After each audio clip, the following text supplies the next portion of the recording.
নমস্কার। হোমিও উদ্দীপনার পক্ষ থেকে সকলকে স্বাগত জানাই। আমাদের আজকের আলোচক ডক্টর তপন কুমার ঘোষ স্যার। আমাদের আজকের আলোচ্য বিষয় আদর্শ হোমিওপ্যাথি চিকিৎসক হতে গেলে চিকিৎসকের যে সকল মুখ্য জ্ঞান এবং গুণ থাকা দরকার। পর্ব ২, to be an ideal homeopathy doctor, all the key knowledge and qualities a doctor needs to possess, part ২। স্যারকে অনুরোধ করব, স্যার আজকের আলোচনা শুরু করুন।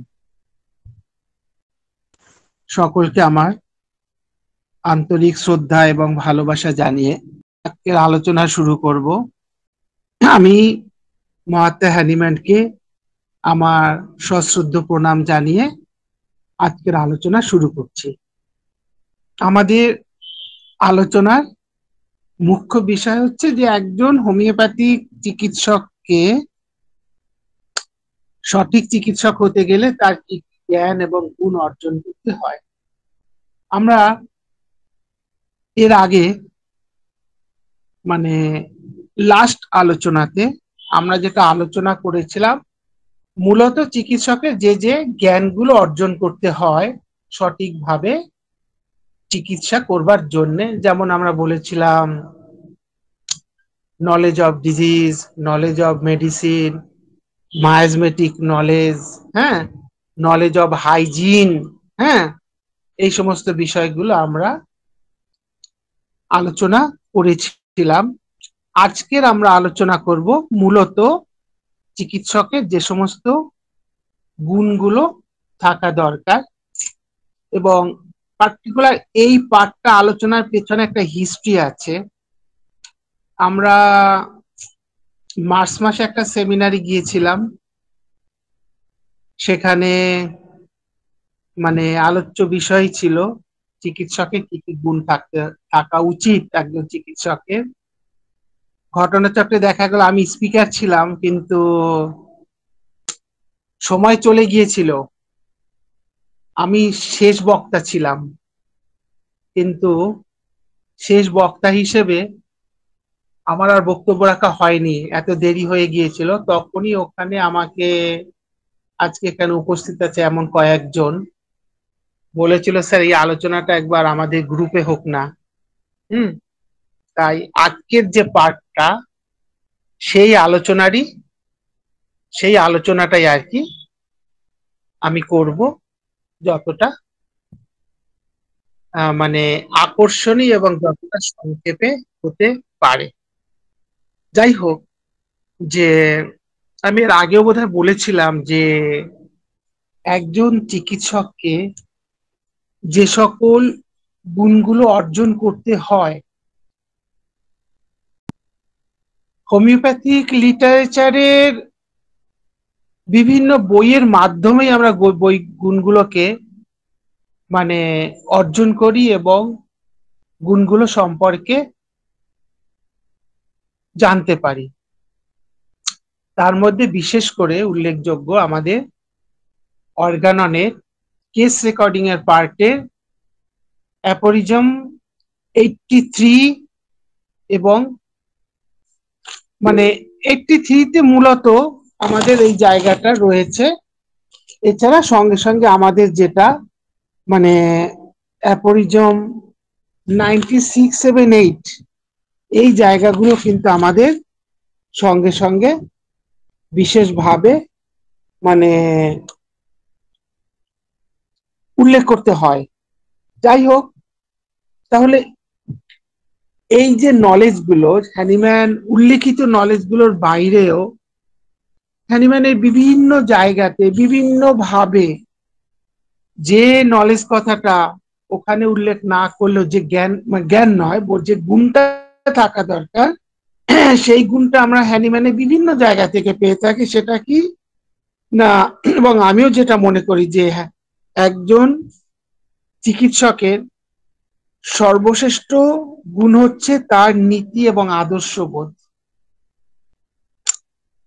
নীতি এবং আদর্শবোধ যদি না থাকে, তাহলে কিন্তু কারোর পক্ষেই একজন আদর্শ চিকিৎসক হওয়া সম্ভব নয়। হ্যানিম্যান বিভিন্ন ভাবে এই জায়গাটাকে ব্যাখ্যা করেছেন। আজকে তো আমরা সকলেই জানি যে হোমিওপ্যাথি নিয়ে অনেক অনেক ভাবে অনেকে ভাবছেন, এবং যে শাশ্বত যে আমাদের ল অফ সিমিলিয়া, সেই ল অফ সিমিলিয়া বিকৃত করে মানে হ্যানিম্যানকে মানিম্যান করে তোলা হয়েছে। হ্যানিম্যানকে মানিম্যান করে তোলা হয়েছে, অর্থাৎ হ্যানিম্যান হচ্ছে অর্থের উপার্জনকারী। এবং যদিও বিষয়টা হ্যানিম্যানের সময় থেকেই শুরু হয়েছিল, এবং আমি আমি আমার ঠিক খেয়াল নেই আমি আগের দিন বলেছিলাম কিনা যে এই প্রসঙ্গে আমি একটা হ্যানিম্যানের লেখা একটা চিঠিকে একটু উল্লেখ করছি। হ্যানিম্যান চিঠিটি 1833 সালের 28শে এপ্রিল ডক্টর ইজিডি কে লিখেছিলেন। হ্যাঁ, ডক্টর ইজিডি ছিলেন একজন সার্জন, ছিলেন কনভার্টেড হোমিওপ্যাথ। তিনি লেখেন যে আমার এবং আমাদের চিকিৎসা বিজ্ঞানের চাই কিছু সত্যিকারের অনুসরণকারী। হুম আমি আমার সহকর্মী হিসাবে একদল জালিয়াতের ভিড় চাই না, আমি চাই কয়েকজন সৎ অনুরাগী।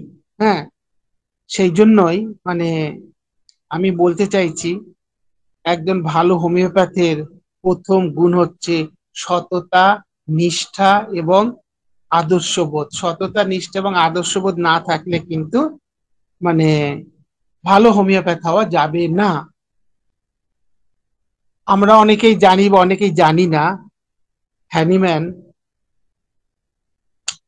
মানে যারা এই রকম নীতিহীন ভাবে হোমিওপ্যাথি চিকিৎসা করেন, বা সেই সময় থেকে তো শুরু হয়েছিল, সেই সব ইতিহাস এখন যাব না। হ্যাঁ, তিনি তাদেরকে মানে এই রকম চিকিৎসকদেরকে কিন্তু বলেছেন সাধারণ মানুষের প্রতারক। হ্যাঁ, পাবলিক চিট, পাবলিক চিটস, এইরকম যারা হোমিওপ্যাথ হ্যানিম্যান তাদেরকে বলছেন পাবলিক চিটস। তাই আর আরেক জায়গায় তিনি কিন্তু বলেছেন এদেরকে বাস্টার্ড হোমিওপ্যাথ। ভাবুন, হ্যানিম্যান যে কথাগুলো বলে গেছেন আজকে তো সেটা মারাত্মক ভাবে, মারাত্মক আকারে ধারণ করেছেন। তাই বলবো সকলের দরকার, হ্যাঁ, মানে নীতি এবং আদর্শবোধ, এটাই হচ্ছে একজন চিকিৎসকের সব থেকে বড় গুণ। হ্যাঁ, একটা ব্যাপার ঠিকই আছে যে অনেকেই বলেন, চেম্বারে যে সমস্ত জুনিয়র ডাক্তাররা আসেন তারা অনেকেই বলেন যে স্যার এইভাবে চিকিৎসা করতে গিয়ে দেখতে পাই যে রুগী থাকছে না, রুগী আসছে না। হ্যাঁ, এত সময় নিয়ে দেখি বলে। কিন্তু বন্ধু একটা কথা বলবো যে সত্যিকারের হোমিওপ্যাথি করে যারা জীবনে উন্নতি করেছেন, প্রথম জীবনে প্রত্যেককেই কষ্ট করতে হয়েছে, কিন্তু যদি এই নীতিকে ধরে রাখেন, এই নীতি আদর্শবান হতে পারেন, একটা সময়ে প্রথম দিকে কষ্ট হলে একটা সময় আসবে তখন কিন্তু সেই কষ্টগুলো থাকে না, সেই কষ্টগুলো কিন্তু তখন থাকবে না। তাকিয়ে দেখুন না, মানে আমাদের সামনে তো জলজ্যান্ত উদাহরণ রয়েছে। হ্যানিম্যান প্রথম জীবনে কত কষ্ট করেছেন, কিন্তু শেষ জীবনে বিপুল সম্পত্তির অধিকারী হয়েছিলেন। বিপুল সম্পত্তি। হুম আবার মহেন্দ্রলাল সরকারের কথা ভাবুন, আমরা তো সবাই জানি মহেন্দ্রলাল সরকারকে। তিনি যখন কনভার্ট হন, এলোপ্যাথি থেকে কনভার্টেড হন, তিনি 6 মাস কোনো রুগী পাননি। 6 মাস তিনি কোনো রুগী পাননি হোমিওপ্যাথি চিকিৎসা করবার জন্যে। তিনি তখন বলেছিলেন যে আমি চাষির ছেলে, আমি চাষ করে খাবো যদি রুগী না পায়, কিন্তু আমি হোমিওপ্যাথির নীতি এবং আদর্শকে ছাড়বো না, আমি এই পদ্ধতিতে চিকিৎসা করব।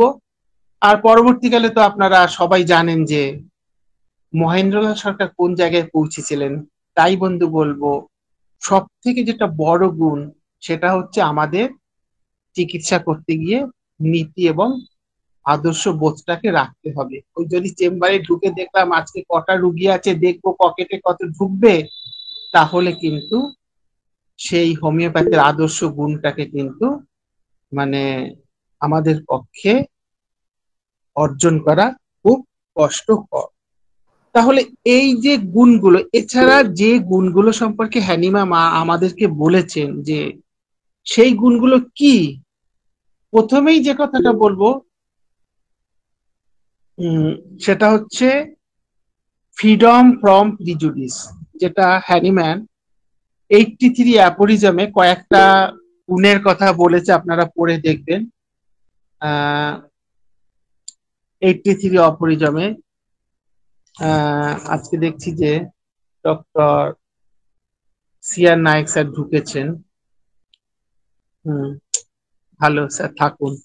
হ্যাঁ, যাই হোক, তাহলে প্রথমেই যেটা বলবো সেটা হচ্ছে হ্যানিমা বলছেন ফ্রিডম ফ্রম প্রিজুডিস। ব্যাপারটা কি? সংস্কার মুক্ত মন, সংস্কার মুক্ত মন। হ্যাঁ, আর অ্যাকচুয়ালি মূল ভাবটা কি আমাদেরকে বুঝে নিতে হবে। ওই ইংরেজি শব্দ ধরে ধরে অনুবাদ করতে গেলে আমাদের পক্ষে কিন্তু অসুবিধা হবে। নেক্সট যে জিনিসটা, যে গুণটা আমাদের থাকতে হবে, সেটা হচ্ছে আমাদের থাকতে হবে সাউন্ড সেন্সেস। অর্থাৎ আমাদের মানে একজন চিকিৎসকের আমাদের প্রতিটি ইন্দ্রিয় অত্যন্ত মানে সক্রিয় থাকতে হবে, সজাগ থাকতে হবে। যেমন দৃষ্টিশক্তি, শ্রবণ শক্তি, হ্যাঁ, ঘ্রাণ শক্তি ইত্যাদি গুলো আমাদের যদি সজাগ না থাকে, তাহলে কিন্তু আমাদের পক্ষে রুগীকে চেনা খুব কষ্টকর। এবং তার সঙ্গে আরেকটা ব্যাপার যেটা থাকতে হবে, সেটা হচ্ছে আমাদের যে একটা সিক্স সেন্স বলবো, একটা সিক্স সেন্স, সেটা হচ্ছে কি, একটা হচ্ছে রুগীদের উপলব্ধি করা। হ্যাঁ, উপলব্ধি করা, আমাদেরকে রুগীকে ভালোভাবে উপলব্ধি করতে হবে, এই সেন্সটা কিন্তু আমাদের দরকার। এবং ব্যাপারটা হচ্ছে যে এই যে সিক্স সেন্স যেটা হোমিওপ্যাথ হতে গেলে সেটা কিন্তু গড়ে ওঠা কষ্টকর। এবং সেই জন্য কি করতে হবে, নীতিনিষ্ঠভাবে পড়াশুনো করতে হবে। হ্যানিম্যান এবং কেন্ট, কাঞ্জিলাল এদের বইগুলো পড়তে পড়তে কিন্তু এই সিক্স সেন্সটা আমাদের কাছে বা এই অনুভূতি ব্যাপারটা আমাদের গড়ে ওঠে। নেক্সট আর কি গুণ অর্জন করতে হবে? Attention in observing, attention in observing, অর্থাৎ রুগী পর্যবেক্ষণের সময় চিকিৎসকের একাগ্রতা, হ্যাঁ, খুব গুরুত্বপূর্ণ। এবং মানে সব থেকে গুরুত্বপূর্ণই হচ্ছে রুগীদের এই যে মানে অবজারভেশন। হ্যাঁ, খুব ভালো অবজারভার যদি না হওয়া যায়, তাহলে কিন্তু রুগীকে চেনা খুব কষ্টকর, রুগীকে চেনা যাবে না। এবং রুগীকে চিনতে না পারলে কিন্তু আমাদের সিলেকশনটা ভুল হয়ে যাবে। আর কি গুণ অর্জন করতে হবে? আর গুণ অর্জন করতে হবে ফিডেলিটি ইন ট্রেসিং দা, হ্যাঁ, tracing the picture of the disease. অর্থাৎ মানে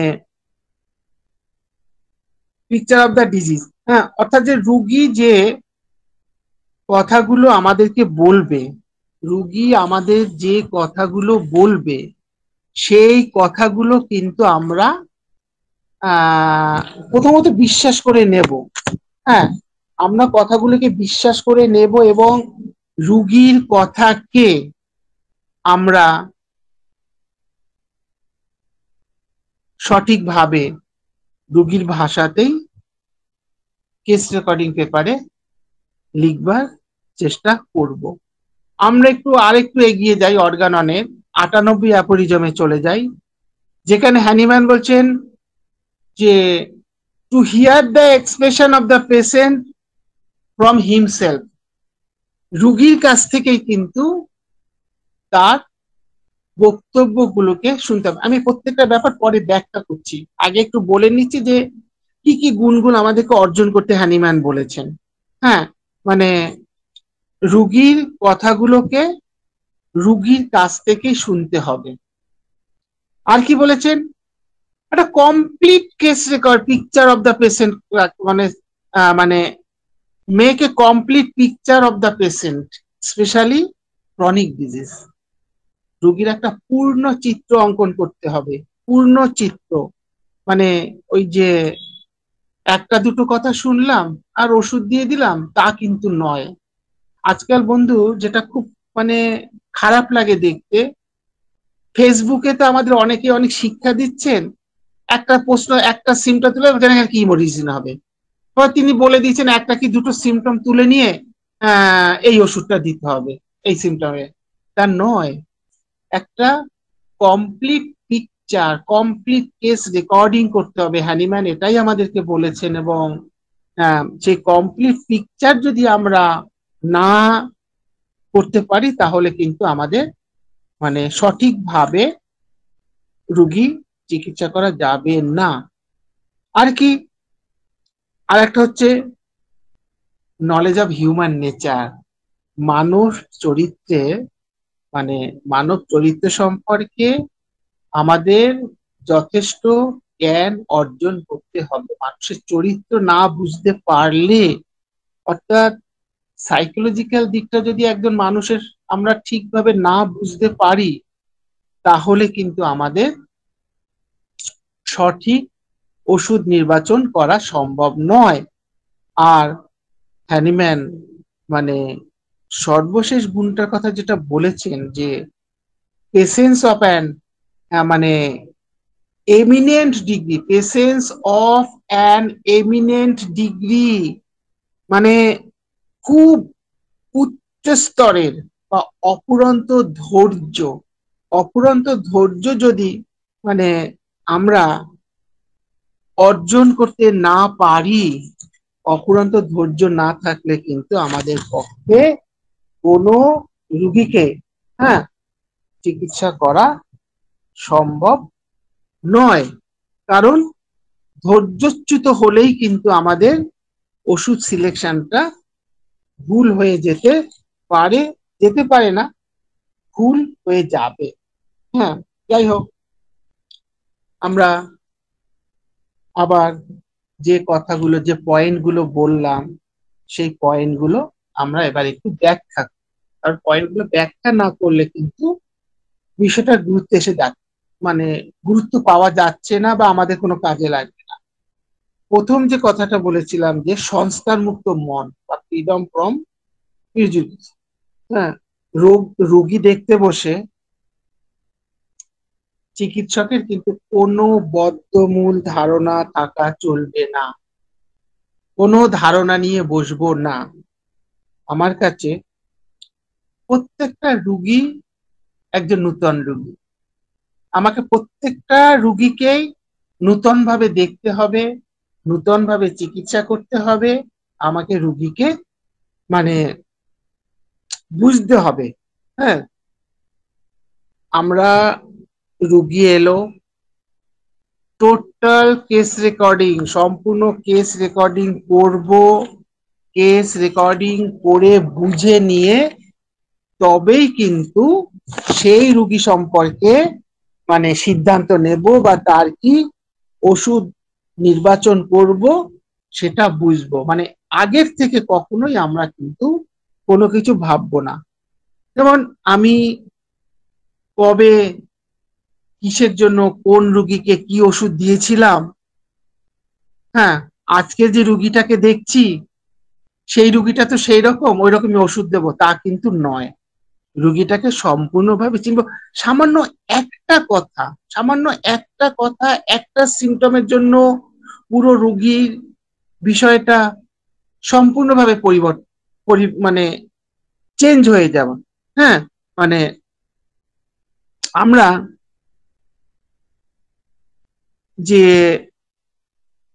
রুগীকে দেখছি সেই রুগীটা সবসময় মনে করবে এই আমার কাছে একটা নতুন নতুন রিং। হ্যাঁ, আচ্ছা, অনেক সময় হয়তো দেখতে পেলাম যে কোনো একটা রুগীর কেবলমাত্র কিছু যান্ত্রিক ত্রুটি রয়েছে, কোনো একটা রুগীর কেবলমাত্র যান্ত্রিক ত্রুটি রয়েছে বা ফাংশনাল ডিস্টারবেন্স রয়েছে। আমরা কি জানি ফাংশনাল ডিস্টারবেন্স কোথায় পাওয়া যায়? ফাংশনাল ডিস্টারবেন্স সাধারণত আমরা যেটা ধরে থাকি বা আমরা বলে থাকি, ফাংশনাল ডিস্টারবেন্স তৈরি করে সোরা। হ্যাঁ, আচ্ছা, মানে অতএব এই যে রুগীটার ভেতরে কেবলমাত্র কতগুলো ফাংশনাল ডিস্টারবেন্স রয়েছে, অতএব একে একটা অ্যান্টিসোরিক ওষুধ দেব না বন্ধু, তা কিন্তু নয়। সামগ্রিকভাবে চিত্র অঙ্কনের পর, হ্যাঁ, তার পাস্ট হিস্ট্রি, তার ফ্যামিলি হিস্ট্রি, তার নেচার, হ্যাঁ, তার মডালিটিস সবকিছু দেখে দেখা গেল সে তার এই যে সমস্ত ক্যারেক্টার গুলো, তার এই যে ফ্যামিলি হিস্ট্রি ক্যারেক্টার, তার ওই মডালিটিস, তার মেন্টাল ক্যারেক্টার, সবই কিন্তু সাইকোসিস। অতএব তার যদি ফাংশনাল ডিস্টারবেন্সও হয়, তার ভেতরে যদি কোনো প্যাথোলজিক্যাল চেঞ্জ বা কোনো, যদি কোনো তার মানে অর্গানিক চেঞ্জ নাও হয়ে থাকে, তবুও কিন্তু তাকে মানে শুধু ফাংশনাল ডিস্টারবেন্স কথা ভেবে শরিক নয়, তাকে সাইকোটিক বা সিপিলিটিক ওষুধও কিন্তু মানে অ্যান্টিসিপিলিটিক বা অ্যান্টিসাইকোটিক ওষুধও কিন্তু দিতে হতে পারে। শরীরে কোনো একটা জায়গায় টিউমার রয়েছে বা কোনো একটা গ্রোথ রয়েছে, হ্যাঁ, তার মানে কিন্তু সাইকোসিস নয়, তার মানে কিন্তু সাইকোসিস নয়। হ্যাঁ, এটা কিন্তু আমাদের ভাবলে চলবে না। সেখানে কিন্তু পূর্ণলিপি তৈরি করলাম, পূর্ণলিপি তৈরি করে দেখলাম সেখানে তো সোরা লাগছে, তার সবকিছু শরিক ম্যানিফেস্টেশন, তার মেন্টাল শরিক ম্যানিফেস্টেশন, ফ্যামিলি শরিক ম্যানিফেস্টেশন, তার মডালিটি শরিক ম্যানিফেস্টেশন। তাহলে কিন্তু আমাদেরকে ওই যে তার ওই টিউমার হয়েছে, তার ওই আঁচিল হয়েছে, সেটা কিন্তু নয়। দেখুন বন্ধু, রাস্তাঘাটে আমরা একটা ধারণা একটা মানুষের মধ্যে রয়েছে, অনেকে অনেকে ডাক্তারের মধ্যে রয়েছে, ও আঁচিল হয়েছে মানে একটা সুজা দিয়ে দাও। না বন্ধু, আসলে তো নেকটামিয়ারও হতে পারে, আঁচিলে তো কস্টিকামও হতে পারে, অ্যান্টিসরিক হতে পারে, মিক্সড মায়াজমেটিক ওষুধ হতে পারে। আমরা কিন্তু রুগীর ওই যে কন্ডিশনটা দেখে কখনোই ভাববো না যে তাকে মায়াজমেটিক ডায়াগনোসিসটা করে ফেলবো না। হ্যাঁ, যদি সেটা করে ফেলি তাহলে কিন্তু আমাদের কাছে একটা ফিক্সড আইডিয়া হয়ে যাবে। আমাদের এখানে একটা কিন্তু আমরা মানে আমরা কিন্তু মানে প্রিজুডিস অবজারভার হয়ে গেলাম। হ্যাঁ, বা আমাদের কিন্তু মানে আমরা কিন্তু ওই সংস্কার মুক্ত বা ফ্রিডম ফ্রম মানে আমরা কিন্তু ফ্রিডম ফ্রম মানে প্রিজুডিস হতে পারলাম না, আমরা কিন্তু প্রিজুডিস থেকে গেলাম। আবার দেখুন, অনেকেরই ধারণা অ্যাজমা মানেই সাইকোসিস, কারণ আমরা তো দেখেছি কেন সাহেব, আমাদের এরকম অনেক ভুল ধারণা আছে। যেমন কেন সাহেব আমাদের থুজা লিখতে গিয়ে প্রথমেই লিখেছেন যে আমরা হয়তো দেখতে পেলাম একটা থুজার পেশেন্ট এসছে, তার যা সমস্ত লক্ষণগুলো পাচ্ছি অ্যাকিউট অবস্থাতে আর্সেনিকের লক্ষণ, কিন্তু পেশেন্ট হয়তো একটা দেখা গেল যে পুরো কেস রেকর্ডিং একটা ডিপ সাইকোটিক পেশেন্ট, তখন তাকে ডিপ সাইকোটিক ওষুধ ওই থুজা, ওই নেকটাম সাল, ওই মেডোরিনাম দিতে হতে পারে। কিন্তু বন্ধু, তাকে তো ক্যালকেরিয়া কার্বো, তাকে তো মানে ক্যালিকার্বো দিতে হতে পারে, তাকে টিউবারকুলিনামও দিতে হতে পারে, বা তাকে আমার ওই মানে সালফারও দিতে হতে পারে। হ্যাঁ, সালফারও দিতে হতে পারে। তার মানে ওই যে অ্যাজমা মানে সাইকোসিস তা কিন্তু নয়। পূর্ণাঙ্গ কেস রেকর্ড করব, পুরো কেস রেকর্ড করে আমরা দেখব। হ্যাঁ, আচ্ছা, অর্থাৎ আমাদের এই সংস্কার মুক্ত হতে হবে। এখন দেখুন, আমাদের এখানে তো অনেকে আলোচনা করেন, অনেক ডাক্তার, আপনারা সেই সমস্ত ডাক্তারদের চেম্বারেও অনেক জুনিয়র ডাক্তার আসেন, আমার চেম্বারে আসেন, ডক্টর নীলকান্ত সরকারের চেম্বারে অনেকে যান। হয়তো দেখা গেল যে ডক্টর নীলকান্ত সরকার একটা রুগী দেখেছেন, রুগী সবকিছু দেখে থেকে তাকে থুজা দিয়েছে, এখন এখন এই যে জুনিয়র ডাক্তার, তার চেম্বারে যখন রুগীটা আসছে, সে ভাবছো স্যার তো তুজা দিয়েছিলেন এই রুগীটাকে, আমিও তুজা দেব। না বন্ধু, এটা কিন্তু সংস্কার মুক্ত মন হলো না। আপনাকে পুরো রুগীটা বুঝতে হবে, পুরো কেসটা কমপ্লিট করতে হবে, তবেই কিন্তু আপনার যদি তুজা মনে হয় তবেই আপনি তুজা দেবেন। এরকম কোনো চিকিৎসককে দেখে আমি আগে কোন রুগীটা দেখেছিলাম, কিংবা হ্যাঁ আমি আগে কোন রুগীটা দেখেছিলাম, কোন চিকিৎসক একটা এই রুগীটাকে কি ওষুধ দিয়েছিলেন, হুম, সেই সব দেখে কিন্তু আমরা কখনো কোনো রুগীকে বিচার করব না। হ্যাঁ, সেসব দেখে কিন্তু আমরা কোনো রুগীকে বিচার করব না। কিভাবে বিচার করব? আমরা বিচার করব রুগীর পূর্ণাঙ্গ কেস রেকর্ডিং করব, করে তার যে ওষুধটা আসবে আমরা মানে সেই ওষুধটাই কিন্তু রুগীকে দেব। এবং সেটা যদি করতে পারি তবেই কিন্তু আমরা আমাদের তখনই কিন্তু আমরা একজন সংস্কার মুক্ত চিকিৎসা করছি, আমাদের মনটা সংস্কার মুক্ত হচ্ছে। হ্যাঁ, যেমন আরেকটা আমাদের মধ্যে একটা খুব ধারণা আছে যে গলায় মাছের কাঁটা বিঁধেছে মানে সাইলিশিয়া। না বন্ধু, সেখানে ভাবতে হবে সাইলিশিয়া। আমরা যদি অন্ধের মতো সাইলিশিয়া দিয়ে দেই, রুগী কিন্তু আমরা মেরেও ফেলতে পারি। সাইলিশিয়া একটা ডিস্ট্রাকটিভ মেডিসিন। ধরুন কারোর একটা অ্যাবসেস রয়েছে, একটা লিভার অ্যাবসেস রয়েছে, বা অতীতে লিভার অ্যাবসেস হয়েছিল, কারোর একটা লাংসে টিবি হয়েছিল, হ্যাঁ, তার একটা টিবি হয়েছিল, টিবিটা হয়তো সেরে গেছে, সাইকেট্রিক্যাল হিলিং রয়েছে, সাইলেশিয়া খাবার সঙ্গে সঙ্গে কি হলো, অ্যাবসেসটা কেটে গেল, লিভারটা কেটে গিয়ে, বা লাং অ্যাবসেসটা বা লাং অ্যাক্সেস বা লাং ওই টিবি যেটা সেরেছিল সেটা আবার কাঁচা হয়ে গেল, রোগীর চরম সর্বনাশ হয়ে গেল। সেই জন্য সেখানেও কিন্তু আমাদেরকে চিন্তা ভাবনা করতে হবে, চিন্তা ভাবনা করে ওষুধ দিতে হবে। আমি আপনারা করে দেখতে পারেন, আমি কিন্তু এরকম সিমটম নিয়ে মাছের কাঁটা গলায় বাঁধা বহু পেশেন্ট আর্নিকা দিয়েও ভালো উপকার পেয়েছি। সাইলিশিয়া সাইলিশিয়া দেবার আগে ভাবতে হবে। আমি হাইপেরিক্যাম দিয়ে উপকার পেয়েছি, হ্যাঁ, আমি লিডাম দিয়ে উপকার পেয়েছি। তার মডালিটিসটা নিয়ে, তার কি আছে, তার ভেতরে কি আছে সেটা জানি। এটা কিন্তু চট করে ভাববেন না যে এই রুগীটাকে আমি সাইলিশিয়া দেব, তাহলে আপনি কিন্তু হোমিওপ্যাথ হলেন না, আপনি কিন্তু কি হলেন, আপনার মনটা কিন্তু সংস্কার মুক্ত হলো না। যাই হোক, তাহলে আমরা সবসময় একটা সংস্কার মুক্ত মন রেখে নেব। প্রতিটা রুগী আমার কাছে নূতন রুগী, তার পূর্ণাঙ্গ কেস রেকর্ডিং করব, তার পূর্ণাঙ্গ কেস রেকর্ডিং করে আমার কাছে যে ওষুধ এসছে, আমার স্যার তপন ঘোষ কি দিয়েছিল না আমার স্যার নীলকান্ত সরকার কি দিয়েছিলেন, বা ওই নবীন রায় কি দিয়েছিল, সেটা কিন্তু বড় কথা না। আমি কি দিচ্ছি সেটাই বড় কথা, কারণ আমার যা আসবে আমি তাই।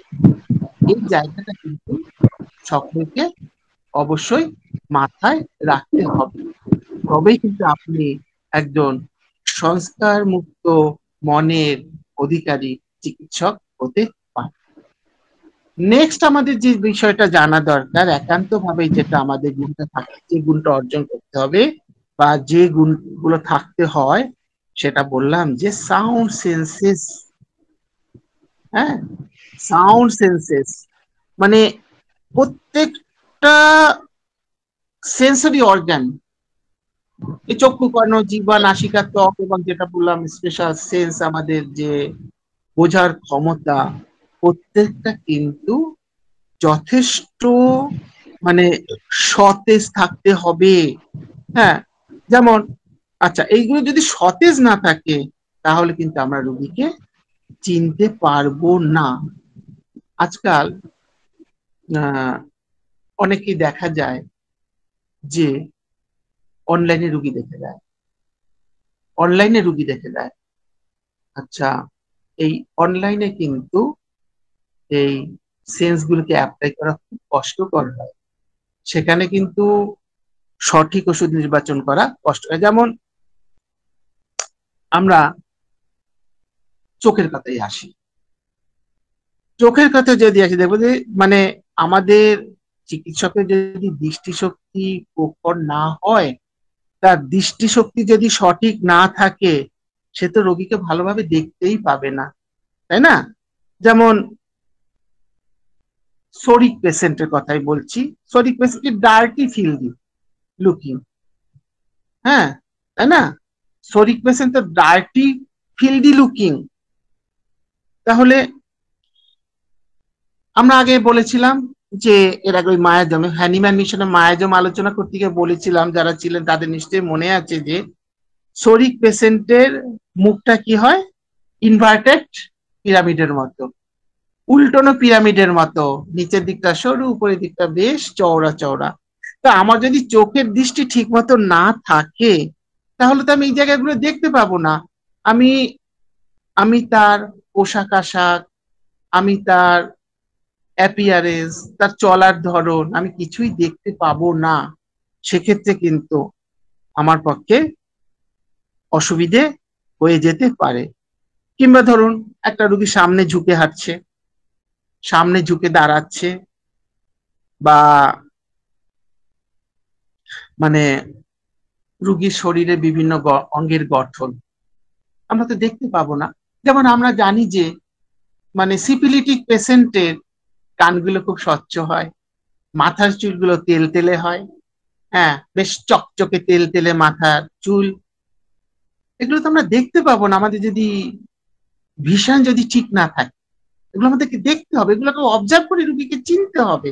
সেই জন্য আমাদের কিন্তু দৃষ্টিশক্তিটা যথেষ্ট প্রখর থাকতে হবে।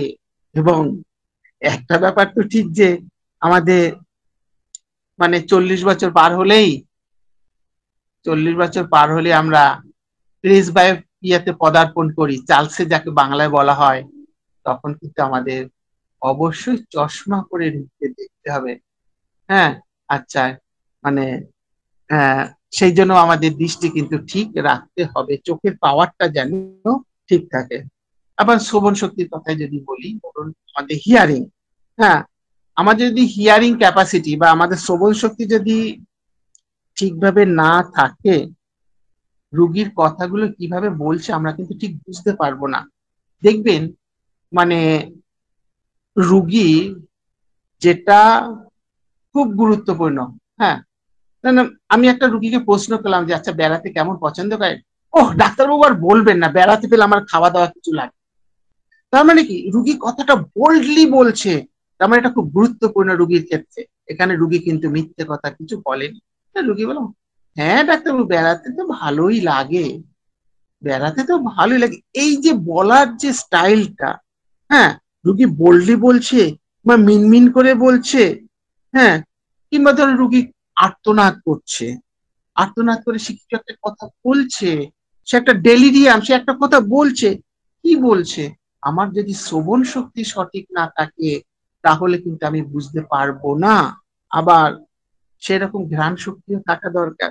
হ্যাঁ, মানে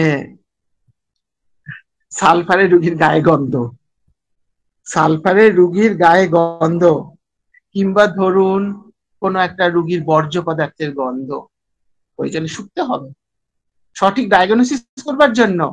ওই যে সাইকোটিক পেশেন্টের ফিসি ওডোর, সালফারের রুগীর গায়ের গন্ধ, আমরা কিন্তু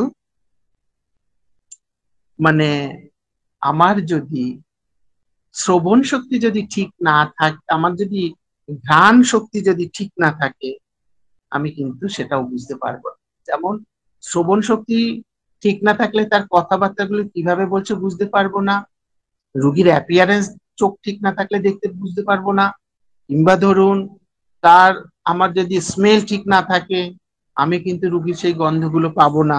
হ্যাঁ, সেই জন্য কিন্তু বা কিংবা ধরুন রুগীর, আমরা তো শুধু ইন্সপেকশন করি না, আমরা তো প্যালপেশনও করি। তাহলে আমার যদি মানে স্পর্শ অনুভূতিটা সঠিক না থাকে, তাহলে কিন্তু রোগীর প্যালপেশন করে আমরা ঠিক বুঝতে পারবো না, তার একটা গাল গরম একটা গাল ঠান্ডা, আচ্ছা, একটা গাল গরম, একটা গাল ঠান্ডা। তাহলে আমি যদি সঠিকভাবে, আমার যদি এই অনুভূতিটা না থাকে, বা যে জায়গাটা সোয়েলিং হয়ে আছে সেই জায়গাটা তাপমাত্রা বেশি রয়েছে, রোগীর গা গরম, তাহলে আমাদের প্যালপেশন ক্ষমতাটা ঠিক থাকতে হবে। হ্যাঁ, থাকতে হবে তো।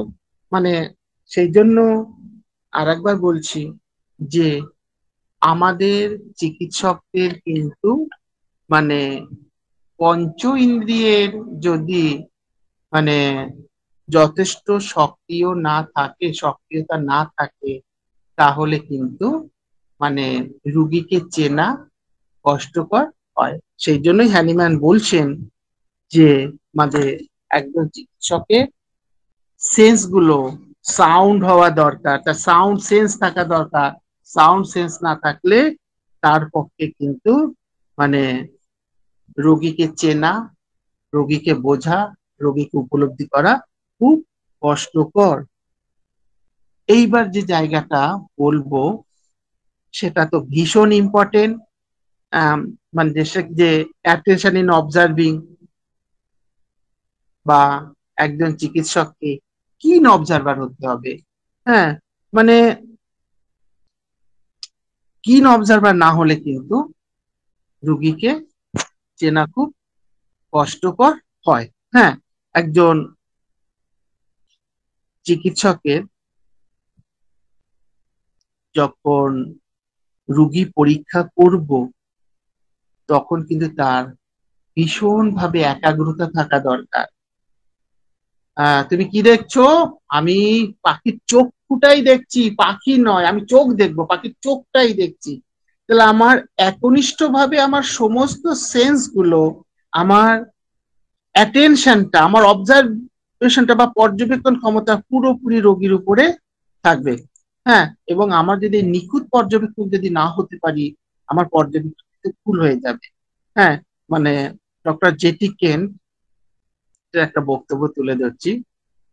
ডাক্তার কেন তার ওই লেকচার অন হোমিওপ্যাথি ফিলোসফি 35তম লেকচার, হ্যাঁ, 35তম লেকচার হচ্ছে আহ মানে ওই যে 12 অবজারভেশন, যাকে আমরা সহজ কথা বলি, সেখানে তিনি বলছেন যে মানে একজন চিকিৎসক যদি মানে ভালো পর্যবেক্ষক না হন, অর্থাৎ চিকিৎসক খুব ভালো পর্যবেক্ষক হতে হবে, তা নাহলে তার পর্যবেক্ষণ ভুল হবে।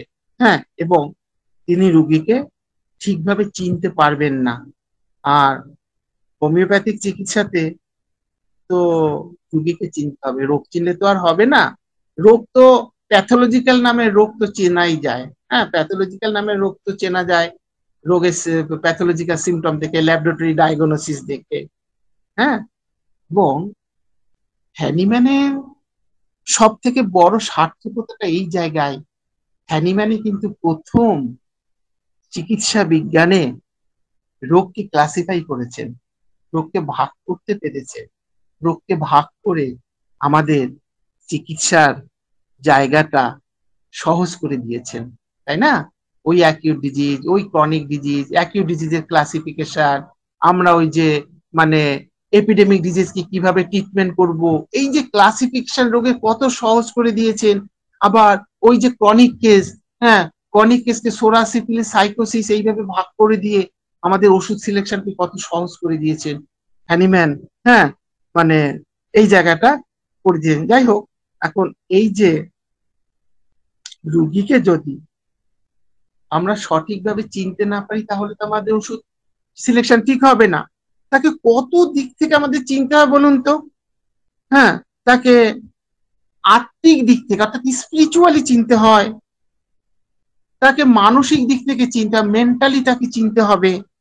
হ্যাঁ, তাকে পারিবারিক দিক থেকে চিনতে হবে, তাকে সামাজিক দিক থেকে বা সামাজিক অবস্থা দেখতে হবে, তার পরিবেশ, আবহাওয়া, শারীরিক অবস্থা, আবহাওয়ার পরিবর্তনের সঙ্গে সঙ্গে তার শারীরিক বা মানসিক কোনো পরিবর্তন হচ্ছে কিনা। হ্যাঁ, এই প্রত্যেকটা জিনিস কিন্তু আমাদেরকে মানে সঠিকভাবে পর্যবেক্ষণ করতে হবে। এগুলো যদি আমরা সঠিকভাবে পর্যবেক্ষণ না করতে পারি, আমাদের পক্ষে কিন্তু সঠিক চিকিৎসক হওয়া সম্ভব নয়। সেই জন্য বন্ধু, যে পর্যবেক্ষণে যদি বিন্দু মাত্র ত্রুটি থাকে, তাহলেই কিন্তু রুগীকে চেনা সম্ভব হবে না।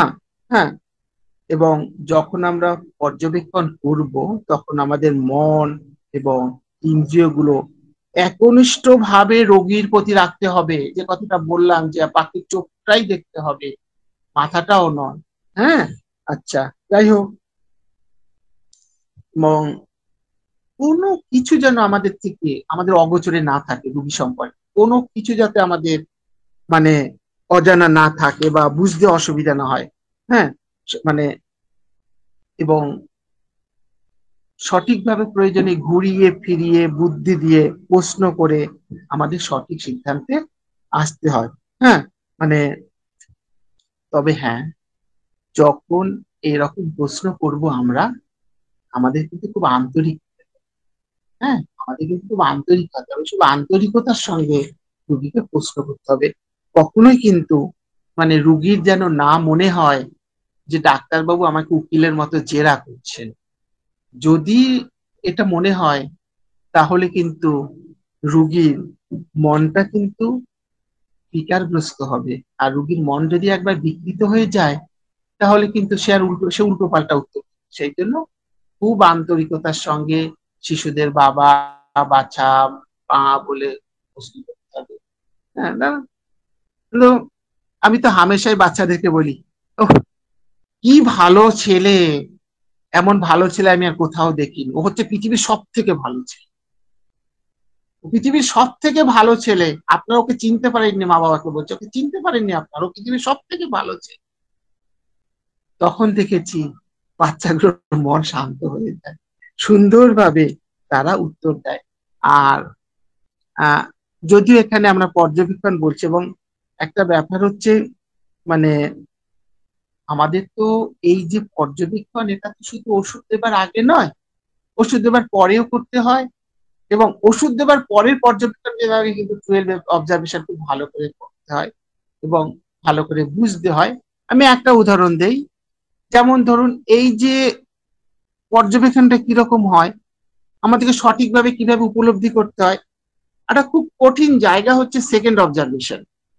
হ্যাঁ, কেন্টের ফার্স্ট অবজারভেশন তো prolong aggravation ultimate decline of the patient, ধীর গতিতে অ্যাগ্রাভেশন হচ্ছে আলটিমেটলি রোগীর অবস্থা শেষে পৌঁছে যাচ্ছে। কিন্তু যে second observation prolong prolong aggravation with slow improvement of the patient. আচ্ছা, প্রলং যদি অ্যাগ্রাভেশনই হতে থাকে, কি করে বুঝবো যে রুগীর আলটিমেটলি রুগীর স্লো ইমপ্রুভমেন্ট হবে কিনা? নাও তো হতে পারে। তাহলে এই যে পর্যবেক্ষণ ক্ষমতা, এটাই মারাত্মক। এটা কিরকম, কি করে বুঝতে পারবো যে আসলে রুগী রুগী কিন্তু ভালোর দিকে এগোচ্ছে? তার সিমটমের অ্যাগ্রাভেশন, সিমটম দীর্ঘদিন অ্যাগ্রাভেশন আছে, কিন্তু রুগী মেন্টালি ফিলিং বেটার। কারণ রুগী যখন ভালোর দিকে এগোয় তখন তার মেন্টাল কন্ডিশনটাই আগে ভালোর দিকে এগোয়। সেক্ষেত্রে দেখা যায় যে রুগীর কথাবার্তার ধরন, রুগীর আচরণ, এগুলো পরিবর্তন হতে থাকে। এগুলো আমাদেরকে অবজার্ভ করতে হয়, এগুলো আমাদেরকে অবজার্ভ করতে হয়। এবং আমি দেখেছি অনেক জুনিয়র ডাক্তাররা, বিশেষ করে মানে আহ জুনিয়র ডাক্তাররা বা অনেক বয়স্ক ডাক্তারও বলে, ডাক্তার রুগী মেন্টাল সিমটম দিতে পারে না, রুগীর মেন্টাল সিমটম পাই না। না বন্ধু, রুগী প্রতিটি ক্ষেত্রে প্রচুর মেন্টাল সিমটম দিতে থাকে। বেশিরভাগ ক্ষেত্রে দেখা যায় যে আমরা মেন্টাল সিমটম গুলো নিতে জানি না। হ্যাঁ, মানে আমাদের আসলে রুগীর আচার আচরণ, কথাবার্তা, কথাবার্তার ধরন, তার পোশাক আশাক, এই সমস্ত কিছুর ভেতরে প্রচুর মেন্টাল সিমটম লুকিয়ে থাকে। প্রচুর মানে মেন্টাল সিমটম লুকিয়ে থাকে। কিছু উদাহরণ দিলে হয়তো ব্যাপারটা আরো পরিষ্কার হয়। হ্যাঁ, মানে যেমন দেখুন, আজকাল তো টেলিফোন এসে গেছে। বহু রুগী যোগাযোগের সময় কি করে, আপনাকে ফোন করে, ফোন করে আপনার সাথে যোগাযোগ করে বা ফোন করে অ্যাপয়েন্টমেন্ট নিতে চায়। হ্যাঁ, ফোন করে অ্যাপয়েন্টমেন্ট নিতে চান, তা যে হয়তো সে ফোন করেছে, হঠাৎ অ্যাপয়েন্টমেন্ট নিচ্ছে, হঠাৎ প্রশ্ন করে বসলো, ডাক্তারবাবু আপনার ভিজিট কত, আপনাকে কত টাকা। হ্যাঁ, যদি বলা হয় যে 500 বা 1000 বা 1500 এরকম যদি বলা হয়, মানে অনেক সময় দেখা যায় যে রুগী চমকে ওঠে, চমকে উঠে বলবে আপনি হোমিওপ্যাথিক ডাক্তার, আপনাকে এত টাকা দিতে হবে? আমাদের পাড়ায় ডাক্তার রয়েছে 25 টাকা দিলেই রুগী দেখে দেয়, আর আপনি 500 টাকা নেবেন? এর দ্বারা কিন্তু রুগীর কি বোঝা যায়? একটা ব্যাপার হচ্ছে রুগী অভদ্র, আপনাকে সম্মান দিতে জানেন না, রেভারেন্স ল্যাক অফ, রেপার্টরিতে রুব্রিক আছে রেভারেন্স ল্যাক অফ, কিংবা এমনও হতে পারে রুগী অ্যাভারিজ কিপ্টে, রুগী কিপ্টে, রুগী পয়সা ছাড়তে চায় না, এরকম বহু পেশেন্টের দেখা ট্যাগ।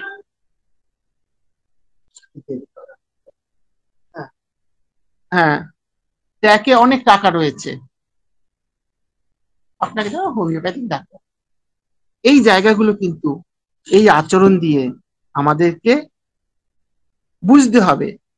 হ্যাঁ, আবার রুগী যখন ঘরে ঢোকে, আপনার চেম্বারে যখন ঢোকে, তখনও কিন্তু আমাদেরকে দেখতে হবে, তার হাঁটা চলা দেখতে হবে, তার সে কিভাবে দাঁড়াচ্ছে, হয়তো কেউ সামনে ঝুঁকে দাঁড়াচ্ছে, হ্যাঁ, কেউ সামনে ঝুঁকে দাঁড়াচ্ছে, কেউ সোজা হয়ে দাঁড়াচ্ছে, তার বসাটাও লক্ষ্য করতে হবে। হ্যাঁ, আমি একদিনের কথা বলছি, ডক্টর পার্থপ্রদীপ চৌধুরী আছে, ও ছিল, আমরা ডক্টর কেসি দাসের চেম্বারে রয়েছি, অনেক অন্তত বাকি 14-15 জন ডাক্তার, তো জুনিয়র ডাক্তার তো বটেই, স্যারের চেম্বারে রয়েছি। রুগী ঢুকলো, ঢুকে চেয়ারে বসতে না বসতে বলছে 2000 টাকা ভিজিট দিয়ে আমি ছাত্র দেখাতে আসিনি, ছাত্ররা চেম্বার থেকে বেরিয়ে যান, আমি ডাক্তারবাবুর সাথে একা কথা বলবো, আমি 2000 টাকা। তার মানে কি? এর দ্বারা আমরা কি বুঝতে পারলাম? এখানে একটা সিমটম পেয়ে গেলাম, মেন্টাল সিমটম, রুগী উদ্ধত। হ্যাঁ, রুগী উদ্ধত অর্থাৎ হটি, রুগী হচ্ছে হটি, রুগী হচ্ছে উদ্ধত। হ্যাঁ, একবার মনে আছে আমার চেম্বারে একটি বছর 16-র মেয়ে এসছে, মায়ের সাথে এসছে, মেয়েটা চেম্বারে ঢুকে দাঁড়িয়ে সে আমার খাতা বইগুলো গুছোতে শুরু করেছে, সে আমার খাতা বইগুলো গুছোতে বসেছে। আমার চেম্বারে অনেক এলোমেলো থাকে, আমার চেম্বারে যারা আসেন এখানে অনেকেই আসেন, তারা দেখতে পান অনেক এলোমেলো থাকে। সে গুছোচ্ছে, তাহলে মানে ব্যাপারটা কি? তার মাকে প্রশ্ন করা হয়েছিল, জিজ্ঞেস করা হয়েছিল যে আচ্ছা ওই যে গুছলো, ও কি এটাই কি ওর স্বভাব? আর ডাক্তারবাবু বলবেন না, ও সব কিছু একদম নিট অ্যান্ড ক্লিন গুছিয়ে রাখে, আপনার এখানে বলে না, যেখানে যা সেখানে এরকম। তার মানে কি? রুগী ফ্যাস্টিডিয়াস। রুগীর এই আচরণ থেকে আমরা জানতে পারলাম মানে রুগী ফ্যাস্টিডিয়াস। এখন আবার এই ব্যাপারে কিন্তু আমরা কখনো রুগীকে নিয়ে কোনো তাড়াহুড়ো করব না, তাড়াহুড়ো করব না। আপনারা যদি মানে কেন্টের ওই কেন্টের না সরি হ্যানিম্যানের লেসার রাইটিং এর মেডিসিন অফ এক্সপেরিয়েন্স পড়েন, সেখানে হ্যানিম্যান একটা জায়গায় বলছেন যে আমরা মানে ঘন্টাখানিকের মধ্যে অসংখ্য মুখের অবয়ব এঁকে দিতে পারবো, কিন্তু একটা আইডেন্টিক্যাল মুখ অবয়ব আঁকতে গেলে আমার প্রচুর সময় লাগবে। হ্যাঁ, এই কথাটা মনে রাখতে হবে। এখন এই যে মেন্টাল সিমটমের নিয়ে যে কথাটা বলছিলাম, আরো কয়েকটা উদাহরণ দেওয়া যেতে পারে, যেমন কি বললাম, তাদের ঘরে ঢোকার সঙ্গে সঙ্গে কে কিভাবে ঢুকছে, কিভাবে হাঁটছে, কিভাবে দাঁড়াচ্ছে, সে আপনার সাথে কিরকম আচরণ করছে, এগুলো তো দেখতেই হবে। হ্যাঁ, আচ্ছা, স্যারের কথা একটা বললাম। হ্যাঁ, আচ্ছা, আমি একবার একটা পেশেন্টকে জিজ্ঞেস করলাম যে আচ্ছা আপনার মেজাজটা কেমন বলুন তো, আপনার রাগ কেমন? রোগী সঙ্গে সঙ্গে কি বলে দিল, আমার মেজাজটা একটু গরম, আমি কাউকে ছেড়ে কথা বলি না। হ্যাঁ, আমাকে উল্টো পাল্টা কিছু বললে না ঝেড়ে কাপড় পরিয়ে দিই, বুঝুন। এখান থেকে কিন্তু আমি মানে কি বুঝতে পারছি, রুগীর মেজাজটা তো বেশ গরম বটেই, রুগীর মেজাজটা শুধু গরম নয়, তার সঙ্গে সঙ্গে সে কিন্তু ঝগড়ুটে। সে তো নিজে বলেই দিল, তার এই যে আচরণ, আচরণ বলছে রুগী একদিক থেকে মেজাজ গরম, একদিক থেকে রাগী, সে আবার কিন্তু ঝগড়টে। হ্যাঁ, মানে আবার ধরুন রুগী যে কথা বলছে, সেটা দিয়ে আমরা অনেক সিমটম পাই। কোন সময় রুগী দেখা যায় যে রুগী খুব তাড়াহুড়ো করে কথা বলছে, স্পিচ হারিফ, কেউ কষ্টে কথা বলতে বলতে কেঁদে দেয়। হ্যাঁ, কেউ কষ্টে কথা বলতে বলতে কেঁদে দেয়। Weeps while narrate the symptoms, কথা বলতে বলতে কেঁদে দিচ্ছে, তাহলে উইপিং মুড আমরা পেয়ে যাচ্ছি। হ্যাঁ, আবার কারোর মানে কথার মধ্যে হতাশা প্রকাশ পায়। হ্যাঁ, হতাশা প্রকাশ পায়। কাউকে হয়তো প্রশ্ন করছেন, সে প্রশ্ন করবার আগে প্রশ্নটাকে কিছুক্ষণ চিন্তা করলো, থিংস অ্যান্সার দিন। কাউকে আপনি প্রশ্ন করছেন, সে হয়তো আপনাকে প্রশ্নটা আবার জিজ্ঞেস করছে, হ্যাঁ ডাক্তারবাবু কি বললেন, হ্যাঁ, আস্ক দ্য কোয়েশ্চেন অ্যান্সার দিন। কোয়েশ্চেনটা করবার আগে সে জিজ্ঞেস করে না, তাহলে এইভাবে মানে সবকিছুর মধ্যে আমরা অনেক কিছু মানসিক লক্ষণ পেতে পারি বা পেয়ে থাকি। তাছাড়া আমরা ওই তাহলে আগেই বলেছি যে রোগীর পোশাক পরিচ্ছদ গুলো দেখবো। হ্যাঁ, আচ্ছা, তাহলে এইভাবে কেউ এক কথায় উত্তর দেয়, কেউ আপনার চেম্বারে এসে বসেছে, সে একদম পুরো মেলানকোলিক, হ্যাঁ, গোমরামুখ হয়ে বসে আছে, প্রশ্নের কোনো উত্তর দিতেই চাইছে না। হ্যাঁ, সেই জন্য আমরা ঘুরিয়ে ফিরিয়ে প্রশ্ন করে, ধৈর্য ধরে প্রশ্ন করে তাকে বুঝবার চেষ্টা করব, তার মানসিক লক্ষণটা পাবার চেষ্টা করবো। তাহলে এইভাবে রুগীর আচরণের মধ্যে, রুগীর কথাবার্তার মধ্যে আমরা অনেক মানসিক লক্ষণ রুগীর ভেতরে খুঁজে পাই। তাহলে এই যে লক্ষণগুলো খুঁজে বের করবার গুণটা কিন্তু আমাদের অর্জন করতে হবে। তাহলে রুগী পর্যবেক্ষণ বা রুগী মানে অবজারভেশন, এটা কিন্তু একজন চিকিৎসকের একটি মহৎ গুণ। যিনি যত ভালো এই গুণটা অর্জন করতে পারবেন, তিনি তত ভালো একজন চিকিৎসক হয়ে উঠবেন। হ্যাঁ, নেক্সট যে কথাটা বলবো সেটা হচ্ছে fidelity in tracing the picture of the disease, অর্থাৎ রোগীর বক্তব্যগুলোর প্রতি, হ্যাঁ, মানে আস্থা রেখে রোগীর বক্তব্য অপরিবর্তিত ভাবে আমরা লিপিবদ্ধ করব। হ্যাঁ, এবং রোগীর যে কথাগুলো, হ্যাঁ, রোগীর কথাগুলো কিন্তু আমরা রোগীর কাছ থেকে শুনবো, অ্যাটেন্ডেন্সের কাছ থেকে শুনবো, কিন্তু রুগীকে বেশি বিশ্বাস করবো। কারণ অনেক সময় দেখা যায় মা সন্তানকে নিয়ে এসছেন, বা হাজব্যান্ড ওয়াইফকে নিয়ে এসছেন, বা ওয়াইফ মানে হাজব্যান্ডের সঙ্গে এসছে, প্রশ্ন করলে রুগীকে বাড়িয়ে গিয়ে মানে সন্তানের মা বা ওয়াইফ, হ্যাঁ, হ্যাঁ, মানে একটু বাড়িয়ে বলে, হ্যাঁ, একটু বাড়িয়ে বলে, না ও একদম কথা শোনে না, ও ভীষণ বেয়াদব, সব পাড়ার বাচ্চা কাচ্চা পড়াশোনা করে, ও পড়াশোনা করে না। এই জায়গাগুলো কিন্তু সম্পর্কে আমাদের খুব সাবধান থাকতে হয়। হ্যাঁ, মানে এই জায়গাগুলো সাবধান থাকতে হয়।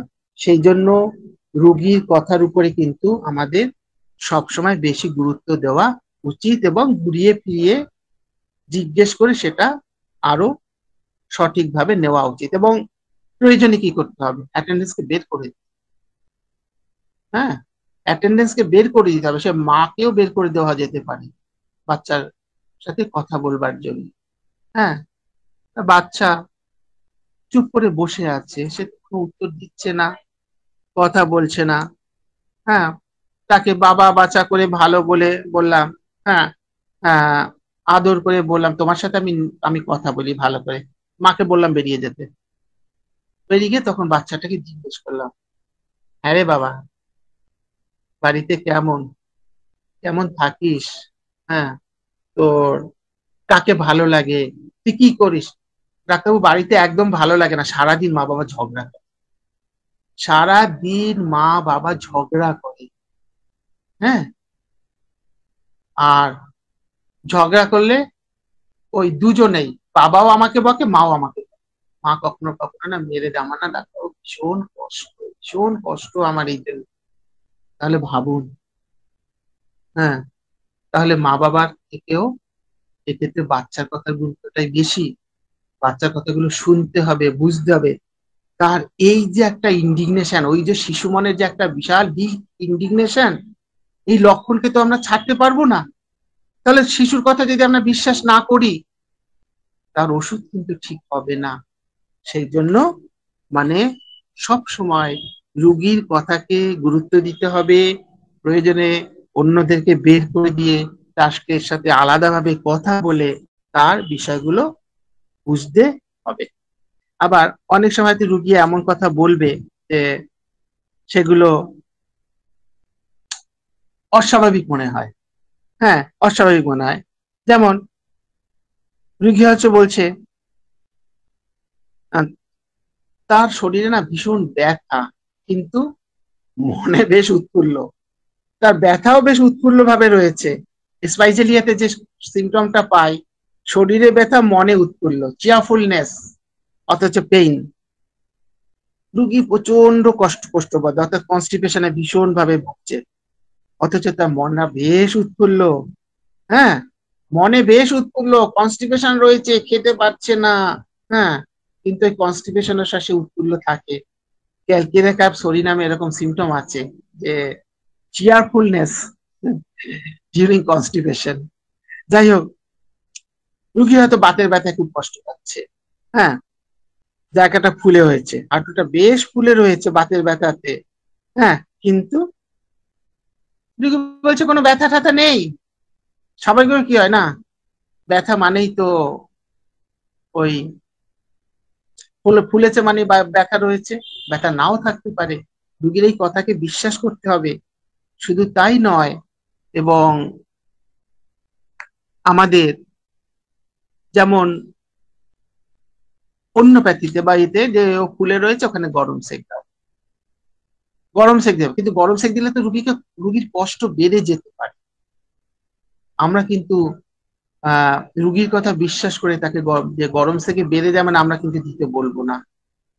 আমরা তাকে তার যেটা ভালো লাগে সে সেইভাবেই থাকুক, হ্যাঁ। আচ্ছা, যাই হোক, আর আর একটা কথা বলছি যে রুগী যা কিছু বলে তা কিন্তু সবসময় রুগীর নিজের ভাষাতেই রেকর্ড করবেন, তা না হলে পরে যখন ফলো আপ হবে কেসটা, আমি যদি সংক্ষেপে লিখে রাখি যে একটা একটা কথা বলছি যে মানে আহ একটা রুগীকে আপনি অ্যাভারেজ লিখেছেন। কেন অ্যাভারেজ লিখেছেন? রুগীকে জিজ্ঞেস করা হলো, আচ্ছা আপনার খরচের হাত কেমন? আচ্ছা, জিজ্ঞেস আপনার খরচের হাত কেমন? হ্যাঁ, যে না ডাক্তার বাবু, আমি খুব হিসেব করে চলি, আমি খুব হিসেব করে চলি। আচ্ছা ঠিক আছে, বাজারে গেছেন তো, বাজারে যদি আপনাকে বলে দেয় 1 কেজি পটল কিনতে, আপনি কতটা কিনবেন? আমি না সবসময় একটু চেপে কিনবার চেষ্টা করি, বাড়িতে বলি না। আমি 1 কেজির হয়তো 750 নিয়ে আসবো। তার মানে সত্যি রুগী অ্যাভারেজ, হ্যাঁ, যা প্রয়োজন হচ্ছে সেটা নিচ্ছে না। আবার আরেকটা ঘটনা, আরেকটা রুগীর কথা বলি। আহ তাকে জিজ্ঞেস করা হলো, আচ্ছা বাজার করে কে বলুন তো? ডাক্তারবাবু, আমিও করি, বাজারে বাবাও করে। হ্যাঁ, আচ্ছা কিরকম বাজার করেন? ধরুন আপনার 500 মাছের দরকার, আপনি কতটা কিনবেন? বা আপনার বাবা কতটা কেনে? বলে বাবা 500ই কেনে, আমি 1 কেজি কিনি। সঙ্গে সঙ্গে প্রশ্ন, আপনি কেন 1 কেজি কেনেন? বলে তাহলে পরের দিন যেতে হবে না। পরের দিন যেতে হবে না, বাবা পরের দিন যাবে। তার মানে কি, যদি ওই 500 জায়গায় 1 কেজি শুনে নিয়ে আমি যদি মনে করি যে স্কোয়ান্ডার মানি, পয়সা নষ্ট করে, এক্সপেন্সিভ, তা নয়। সে হিসেব করে নিচ্ছে, কনসেনসিয়াস, কালকে কষ্ট করে বাজারে যেতে হবে, সে কিন্তু কনসেনসিয়াস। তাহলে এইভাবে কিন্তু আমরা সিমটম গুলো কিন্তু এইভাবে পেয়ে যাই, এইভাবে বুদ্ধি করে আদায় করে দিয়ে সিমটম গুলোকে মানে আমরা বুঝে নেব।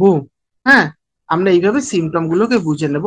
আর একটা গুণ যেটা আমাদের অর্জন করা দরকার, সর্বশেষে যে কথাটা বলবো সেটা হচ্ছে যে হিউম্যান নেচার বা মানব চরিত্র বোঝাটা একজন চিকিৎসকের কিন্তু মহাগুণ। মানব চরিত্র বোঝাটা, মানুষের চরিত্র যদি আপনি বুঝতে না পারেন, হ্যাঁ, মানে তাহলে কিন্তু রুগীকে চিনতে পারবেন না। এই জন্য তাকে ঘুরিয়ে ফিরিয়ে প্রশ্ন করে, তাকে ক্রস করে তবে কিন্তু মানে আমরা তাকে চিনতে পারবো। আর একটা কথা আমাদের সকলকে মনে রাখা দরকার, যে মানব চরিত্র বুঝবার মূল জায়গাটি হলো তার চিন্তা। হ্যাঁ, তার চিন্তার ধরন, তার চিন্তার ধরন, তার অনুভূতি, এবং ওগুলো সে কিভাবে তার জীবনে প্রয়োগ করছে, ওগুলো কিভাবে তার জীবনে প্রয়োগ করছে। হ্যাঁ, অর্থাৎ তার আচার ব্যবহার, তার শিক্ষা দীক্ষা, এগুলোর দ্বারাই কিন্তু মানব চরিত্র বোঝা যায়। যেমন আচার ব্যাপারে রুড, একটু আগে রুড হতে পারে, সে হটি হতে পারে, মাইল্ডনেস হতে পারে। তার এই যে আচার ব্যবহারের প্রকাশ, সে মাইল্ড, নম্রভাবে প্রকাশ করে। সে রিলিজিয়াস হতে পারে, এগুলো হচ্ছে তার চরিত্রের ধরন। হ্যাঁ, সে সিম্প্যাথেটিক হতে পারে, সে ল্যাসিভিয়াস হতে পারে, হ্যাঁ, সে মেলানকলিক হতে পারে, সে টকেটিভ হতে পারে, হ্যাঁ, সে কোয়ারেলসাম হতে পারে, সে এই যে বললাম স্কোয়ান্ডার মানি বা অ্যাভারিস, অ্যাফেকশনেট, ইজিলি গেটস অ্যাঙ্গার, হ্যাঁ, উইপিং মুড, এগুলো হচ্ছে তার মানব চরিত্রের প্রকাশের ধরন। তাহলে এই প্রকাশগুলো আমরা ঘুরিয়ে ফিরিয়ে বুঝে নিয়ে তার চরিত্রটাকে বুঝতে হবে। হ্যাঁ, তার চরিত্র না বুঝতে পারলে কিন্তু আমরা কখনোই সঠিক প্রেসক্রিপশন করতে পারি না। কারণ সেই যে আগে বলেছিলাম যে mind is the vice Regent governor of the body. হ্যাঁ, আমাদের মেন্টাল সিমটমস আর ওয়ান্স ওন সিমটমস, মানসিক লক্ষণগুলো হচ্ছে তার নিজস্ব লক্ষণ। মানসিক লক্ষণগুলোর দ্বারাই কিন্তু তাকে সঠিকভাবে চেনা যায়। ডক্টর জেইচ অ্যালেনের ক্রনিক মায়াজমে কথাগুলো রয়েছে। হ্যাঁ, যে mind is the vice Regent governor of the body, mind হচ্ছে পরিচালক। মন দিয়ে কিন্তু রুগীকে চেনা যায়। তাহলে তার এই যে জায়গাগুলো, তার যে চিন্তাধারা, তার অনুভূতি, এগুলো কিভাবে প্রকাশ করছে, এই জায়গাগুলো, তার আচার ব্যবহার গুলো, এগুলো কিন্তু আমাদের বুঝতে হবে। এগুলো বুঝতে পারলে কিন্তু আমরা অসংখ্য মেন্টাল সিমটমও পেয়ে যাই, আমাদের বুঝতে নিতে হবে। আর একটা কথা, সর্বশেষ কথা আমি যেটা বলবো, মানে আমরা একটা ব্যাপার লক্ষ্য করব যে যখন রোগী আপনার প্রশ্নের উত্তর দিচ্ছে, হ্যাঁ, ডাক্তারের প্রশ্নের উত্তর দিচ্ছে, তখন আপনার রুগী আপনার মুখের বা চোখের দিকে তাকিয়ে উত্তর দিচ্ছে কিনা। যদি দেখা যায় যে আপনার চোখ বা মুখের দিকে তাকিয়ে উত্তর দিচ্ছে, তাহলে বুঝতে হয় রুগী যথেষ্ট আত্মবিশ্বাসী। হ্যাঁ, তার আত্মবিশ্বাস অনেক বেশি, এবং সে আপনার প্রশ্নের উত্তরগুলো কিন্তু ঠিক ঠিক দিচ্ছে। হ্যাঁ, হ্যাঁ, যদি মানে সঠিকভাবে আপনাকে কথাগুলো বলতে চাইছে। কিন্তু যদি তার আত্মবিশ্বাস না থাকে, বা হ্যাঁ, যে সঠিক যখন বলতে না চায় বা না বলে, দেখুন সে একটু অন্যমনস্ক, অন্যভাবে কিন্তু কিন্তু করে উত্তর দেয়, অন্যদিকে তাকিয়ে উত্তর দেয়, নিজের পায়ের দিকে তাকিয়ে উত্তর দেয়, এই জায়গাগুলো করে। সেই জন্য এই জায়গাগুলো আমি কিন্তু খুব খেয়াল করি যে আমার মুখের দিকে তাকিয়ে দিচ্ছে উত্তর, না অন্যদিকে তাকিয়ে উত্তর দিচ্ছে। একদিকে সে বোল্ডলি বলছে না মিনমিন করে বলছে, সেটা যেমন দেখি, সেরকম দেখি সে কোন দিকে তাকিয়ে উত্তর দিচ্ছে। যদি আমার মুখের দিকে তাকিয়ে উত্তর দেয়, তাহলে সে আত্মবিশ্বাস নিয়ে সঠিক উত্তর দিচ্ছে। যাই হোক বন্ধু, আজকে আমরা এখানেই আলোচনা শেষ করছি। অত্যন্ত মনোযোগ সহকারে শুনবার জন্য সকলকে অসংখ্য ধন্যবাদ সবাইকে। আমরা এখন আমাদের পরের অংশে যাব আমাদের আজকের আলোচনা। আপনাদের যাদের যাদের মনে কোনো প্রশ্ন আছে, আপনারা যদি স্যারকে প্রশ্ন করতে চান, আপনারা অলরেডি হাত তুলে প্রশ্নটা করার জন্য তৈরি থাকুন। আমাদের অন্যান্য স্যারেদের কাছ থেকে একটু শুনে নিই। আমরা প্রথমে চলে যাব আমাদের আজকের স্বপন ভুরে স্যারের কাছে। স্বপন ভুরে স্যার, একটু আনমিউট হয় যে ক্লাস সম্বন্ধে এই সম্বন্ধে কিছু বলুন। হ্যালো, হ্যাঁ বলছি, আলোচনা তো খুবই ভালো হলো, তো এই নিয়ে আর কিছু বলার নেই, অন্যরা বলুক, আমি শুনছি। আজকে আমাদের প্রথম প্রশ্ন করবেন ডাক্তার মিহির কুমার দাস। বলুন মিহির বাবু। আমার স্যারকে শ্রদ্ধা জানিয়ে এবং সকল সম্মানিত উপস্থিতি, স্যারকে আমি যে প্রশ্নটা করতে চাইছি যে রুগী যখন মিথ্যে কথা বলে তার এক্সপ্রেশনটা স্যার আরেকটু ডিটেলসে আপনার কাছে চাইছি।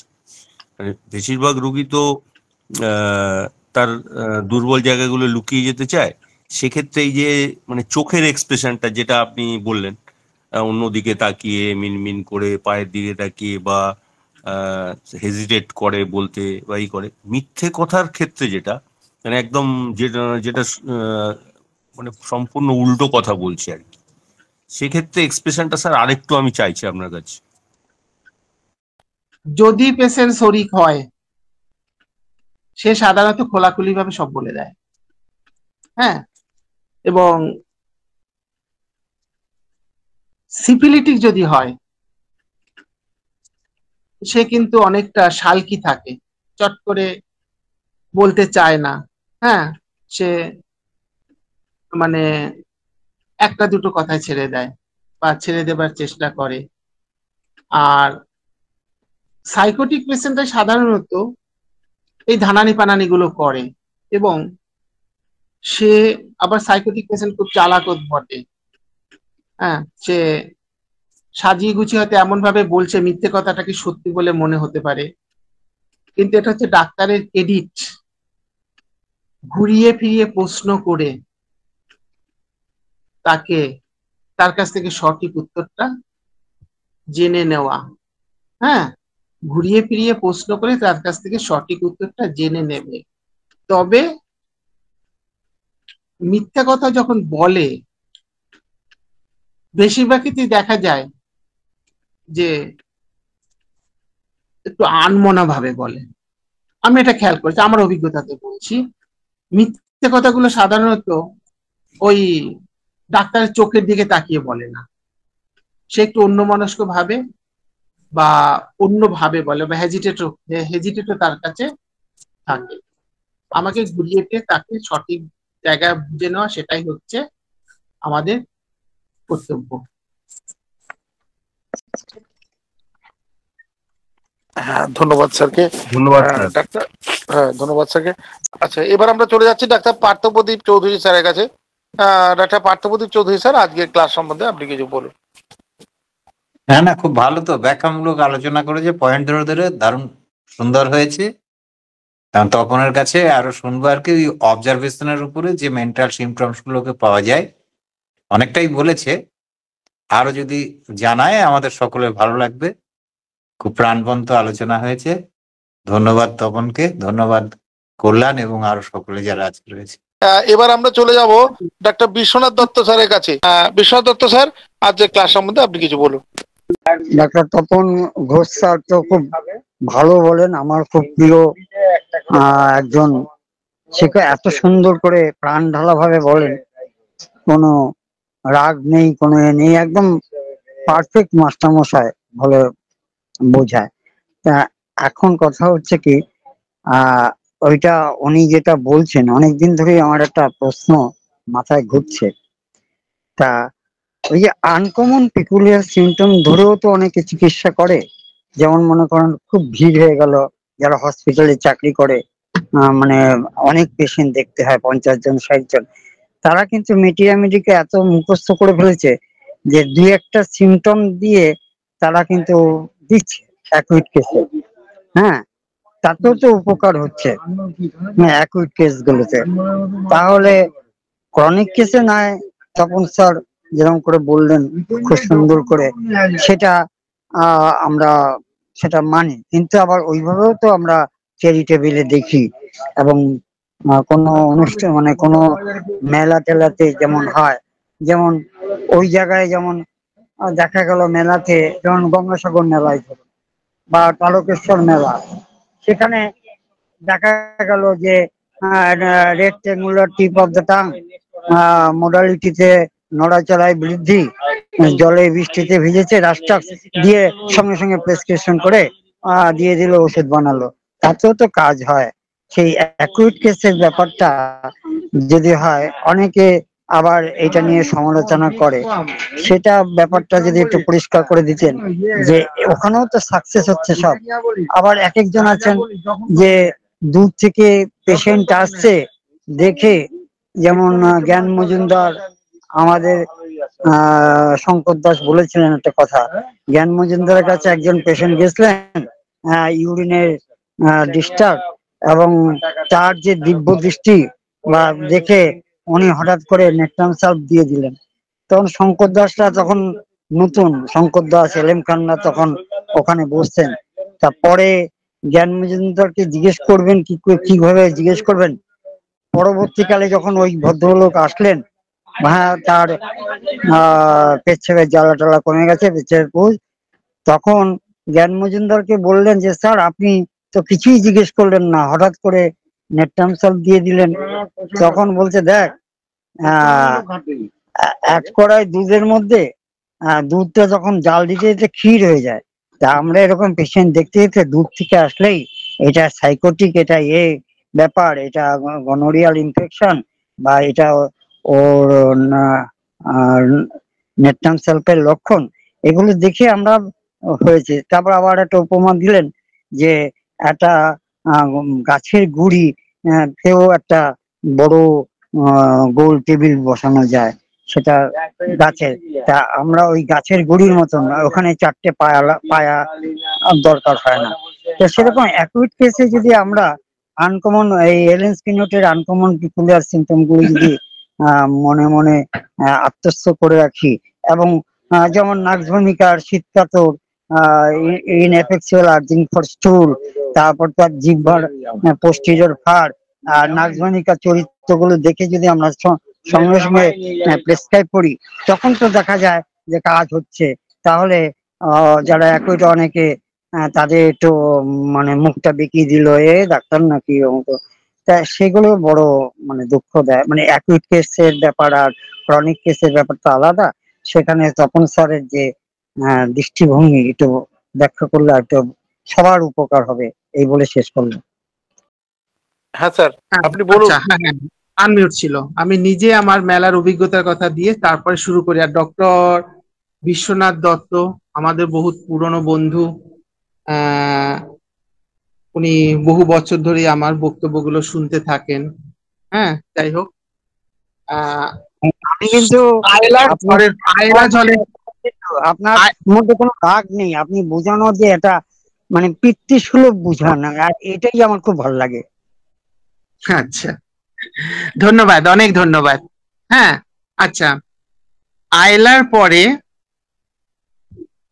আয়লার সময় তো অনেক ডাক্তার গিয়েছিল আয়লার রুগী চিকিৎসা করতে। তা আয়লার পরে আমাদের ওই নামখানার আরো ভেতর দিকে সুন্দরবনের কাছে একবার হোমিওপ্যাথিক মেডিকেল অ্যাসোসিয়েশন থেকে পাঠানো হয়েছিল, এবং আমার সহযোগী ছিল আমার এই যে বন্ধু পার্থ বসে আছে, পার্থ। আমরা গিয়ে দেখলাম, আচ্ছা, সেখানে যে ওষুধগুলো রাখা রয়েছে একটাও ক্রনিক ওষুধ নেই, মানে অ্যান্টি মায়াজমেটিক ওষুধ কিছু নেই। সেখানে কয়েকটা খুব শর্ট অ্যাক্টিং মেডিসিন রাখা রয়েছে, এবং আমাদের কয়েকটা দিন বাদে যেতে হয়েছিল। আর যিনি নিয়ে গিয়েছিলেন প্রচার করে দিচ্ছেন বেশ ক্রনিক পেশেন্ট ট্রিটমেন্ট করেন, খুব ভালো ডাক্তার আসছে। সেই জন্য অসংখ্য ক্রনিক পেশেন্ট, কটা পেশেন্ট দেখা যায়। দেখতে গিয়ে দেখলাম যে নেটটামিওর মতো ওষুধও নেই। অন্যান্য ক্রনিক ওষুধের কথা তো বাদ দিন, মেলাতে খেলাতে ওই খেলাই হয়, মেলা খেলাই হয়, ওই রকম কিছু অ্যাকিউট ওষুধ রেখে দেওয়া হয়, ওই 2-4টা সিমটম দেখে তার ওষুধগুলো দেওয়া হয়। আর গঙ্গাসাগরের মেলাতে কোনো ক্রনিক রোগী দেখাতে যাবে না। তারা যায় তাৎক্ষণিক অবস্থাতে যে কষ্টগুলো হয়েছে, হ্যাঁ, হয়তো ঠান্ডা লেগে একটু জ্বর হয়েছে, একটু ডায়রিয়া হয়েছে, ক্রনিক কেসের কারণ আমরা দেখি যে এক্সাইটিং কজ, যদিও এর পেছনে রয়েছে মায়াজম, কারণ acute exaggeration of chronic manifestation is acute disease. হ্যাঁ, মায়াজম রয়েছে। সেখানে কি করে তাৎক্ষণিক লক্ষণের উপরে ওষুধ দিয়ে ট্রিটমেন্ট করা হলো, রুগী ভালো হয়ে যায়। ওখানে কিন্তু ক্রনিক পেশেন্টটা দেখাতে যায় না। ওখানে গিয়ে তার একটু সর্দি কাশি হয়েছে, দিল, হ্যাঁ ঠিকই আছে, ডক্টর দত্ত বললেন তার ঠান্ডা লেগেছে, হাঁচি হচ্ছে, হ্যাঁ কি হয়েছে, বৃষ্টিতে ভিজেছে বা গঙ্গায় সাগরে স্নান করেছে, তার হাঁচি হচ্ছে, তার হাতে পায়ে ব্যথা হচ্ছে, হ্যাঁ কন্টিনিউ মোশনে অ্যামেলিয়েশন হচ্ছে, রাস্টক দিয়ে দিল, এইসব জায়গাগুলো ঠিক আছে। কিন্তু যদি আপনি ওই চেম্বার খুলে বসেন বা স্বাভাবিকভাবে কোনো ক্যাম্প করতে যান, সেখানে কিন্তু ওই রকম রুগী আসবে না।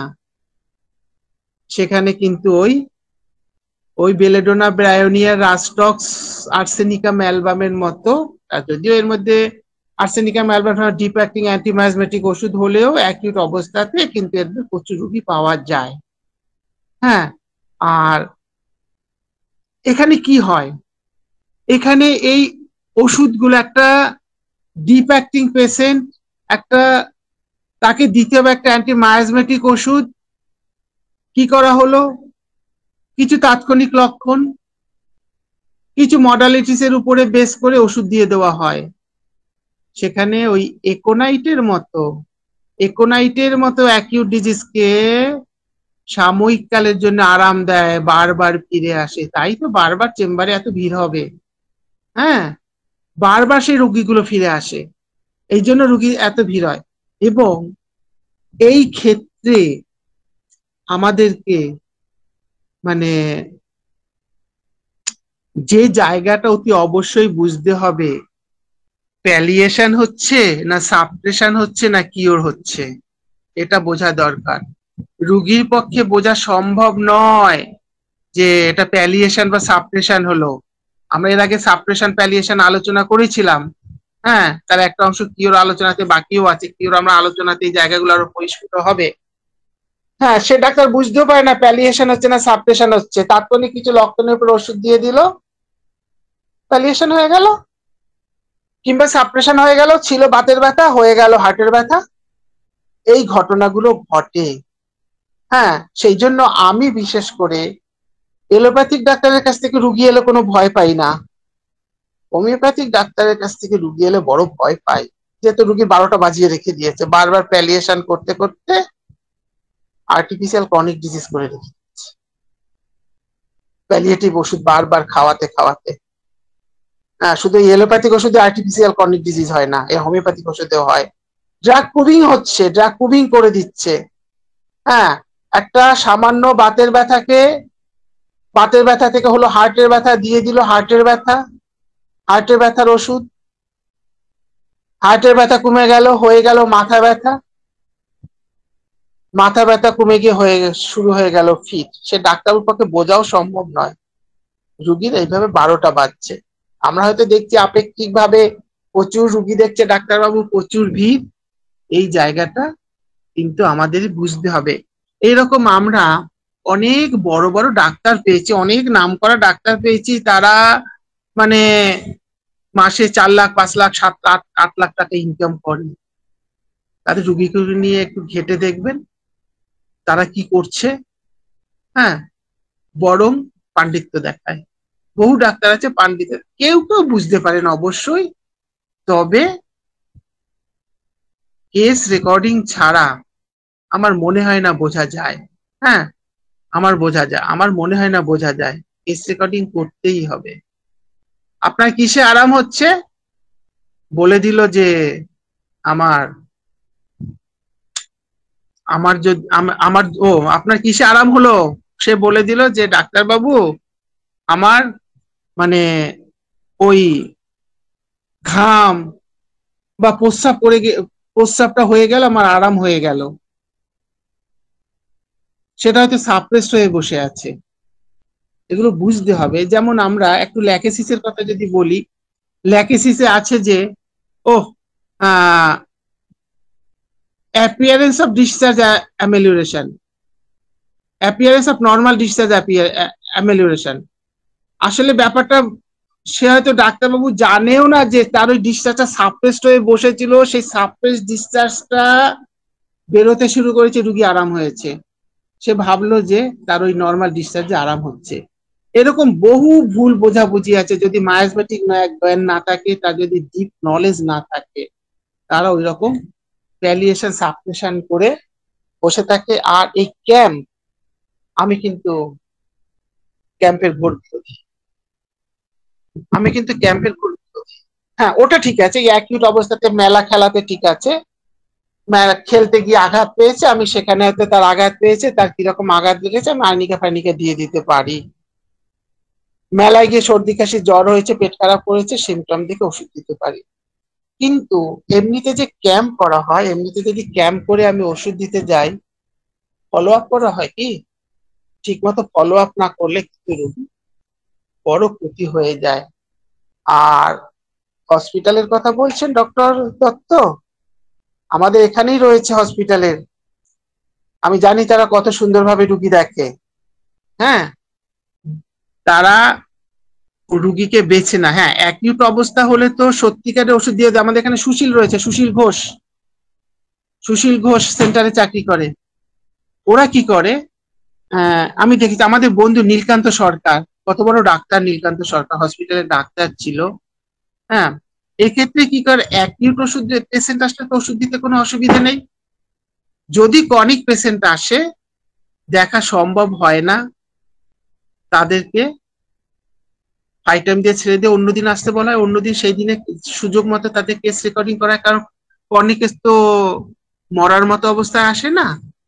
সেক্ষেত্রে সেটা ভালো ডাক্তারের একটা ক্রেডিট, তিনি ক্রেডিট করে ঠিক কেসকে ট্যাকেল করে নেন, দিয়ে দেন। কিন্তু একই কেসগুলোকে ওষুধ দিয়ে ছেড়ে দেয়।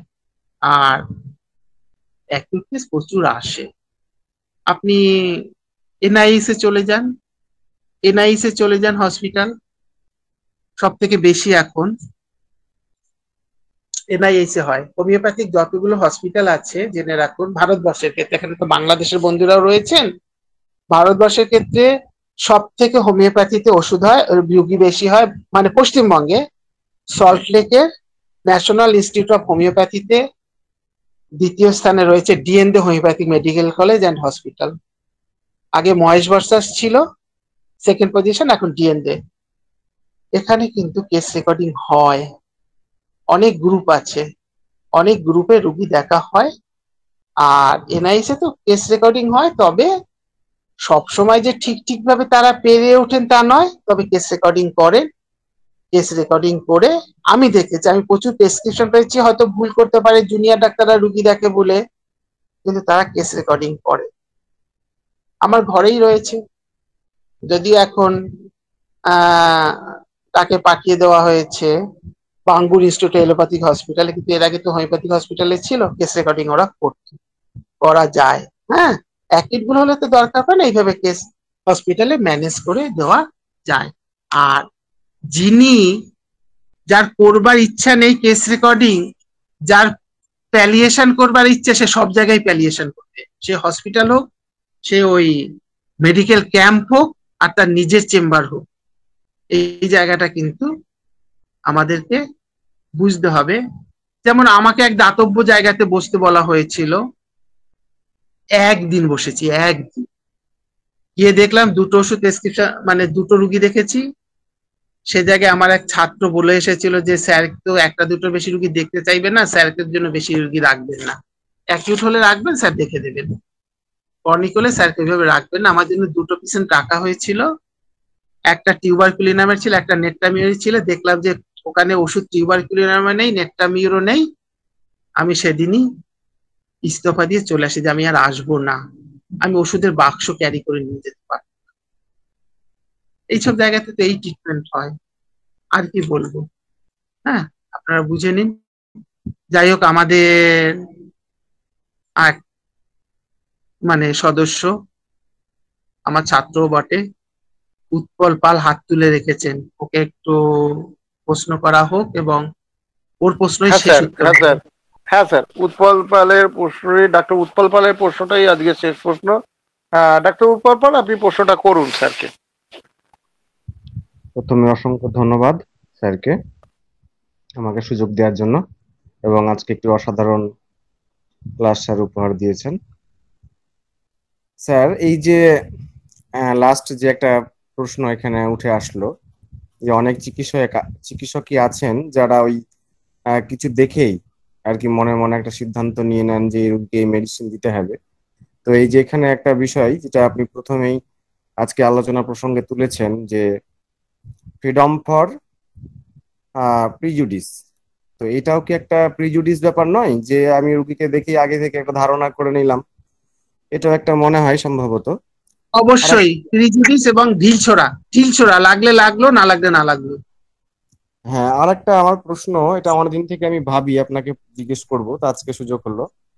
এই যে আমরা এর আগে দেখলাম, আমরা করোনা মহামারীতে আমরা অনেক চিকিৎসকই, হোমিওপ্যাথি চিকিৎসকদেরকে দেখেছি যারা রুগীদেরকে কাছ থেকে দেখতে চায়নি, অনেক দূর থেকে রুগী দেখেছে ভয়ে, আতঙ্কে। আহ এবং আরো অন্যান্য অনেক কেসগুলো আছে যেগুলো হয়তো কোনো ইনফেকশাস ডিজিজ, যেগুলো রোগীরা আসে, ডাক্তারবাবুরা আগেই ভয় পেয়ে যান, হ্যাঁ, রুগীটাকে দূর থেকে দেখতে চান।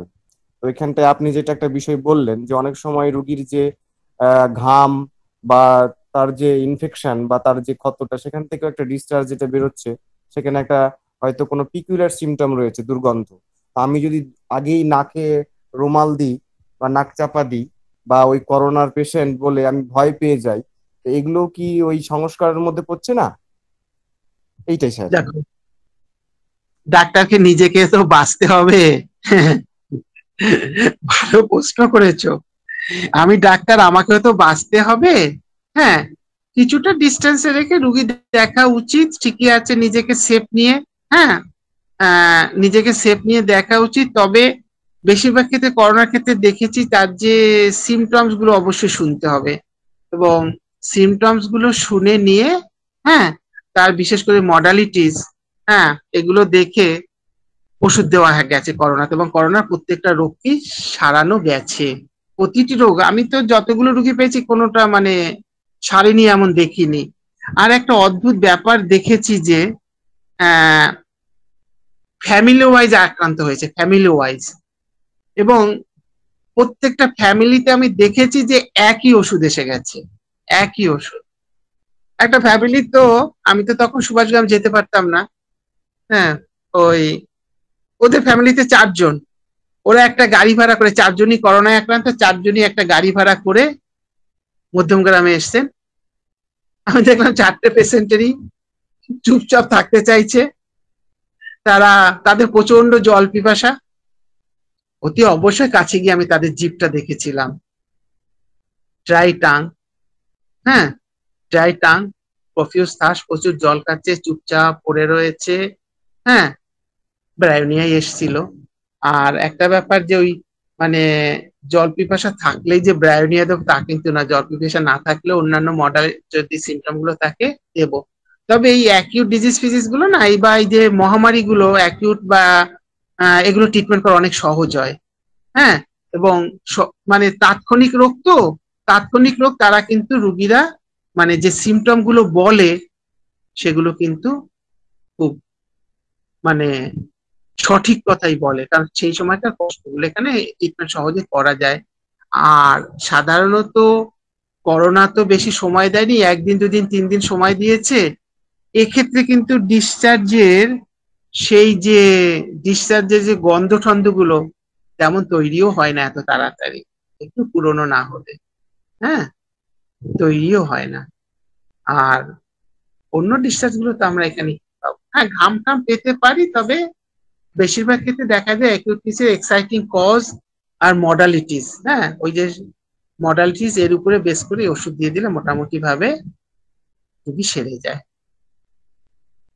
বন্ধ ফন্ধ খুব একটা দরকার পড়ে না।